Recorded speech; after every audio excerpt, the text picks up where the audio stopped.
Gluten free diet. ఈ particular diet యొక్క significance ఏంటి? ఇది ఎవరిలో అడ్వాంటేజెస్? ఇది ప్రతి ఒక్కరు కూడా ఫాలో అవ్వచ్చా అని చెప్పి చాలామంది పేషెంట్స్ అడుగుతూ ఉన్నారు. గ్లూటెన్ అనే ఒక ప్రోటీన్ వీట్, రై, బార్లీ, ట్రైటికేల్ ఇట్లాంటి సెరియల్స్‌లో అబండెంట్‌గా ఉంటుంది. ఈ ప్రోటీన్‌కి అలర్జిక్ ప్రాపర్టీస్ ఉండడం ద్వారా సీలియాక్ డిసీజ్, ఐబీడీ, ఐబీఎస్ ఇలాంటి గట్ రిలేటెడ్ డిసీజెస్ అనేవి అగ్రవేట్ అవుతాయి. సో, ఈ గ్లూటెన్ అనేది ఎక్కువగా అబండెంట్ ఉండేటువంటి సబ్స్టెన్సెస్‌ని అవాయిడ్ చేయడం ద్వారా ఈ డిసీజెస్ అనేవి ప్రోగ్రెస్ కాకుండా ఆపొచ్చు.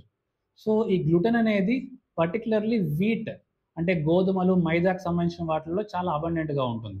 ముఖ్యంగా మనం తీసుకునేటువంటి puri, chapati, bread, biscuit, noodles, pizza, pasta, cakes ఇట్లాంటివి. సో, ఈ గ్లూటెన్ ఫ్రీ డైట్‌లో ఇలాంటి సబ్స్టెన్స్‌ని అవాయిడ్ చేయడం అనేది బెటర్. ఈ పర్టిక్యులర్ గ్లూటెన్ ఫ్రీ డైట్ అనేది ప్రతి ఒక్కరు కూడా ఫాలో అవ్వచ్చా అనేది ఇంకొక క్వెషన్. సో, ఈ గ్లూటెన్ ఫ్రీ డైట్ అనేది నేను పైన చెప్పినటువంటి పర్టిక్యులర్ డిసీజెస్ వాళ్ళకి మాత్రమే హెల్ప్ అవుతుంది. ప్రతి ఒక్కరు దీన్ని ఫాలో అవ్వడం ద్వారా పెద్ద బెనిఫిట్ ఉండదు. ఇన్‌ఫాక్ట్ కొన్ని న్యూట్రిషియస్ వాల్యూస్ వాళ్ళు కోల్పోతారు. కాబట్టి ఇది కేవలం పర్టిక్యులర్ డిసీజెస్ వాళ్ళకి మాత్రమే. నమస్కారం.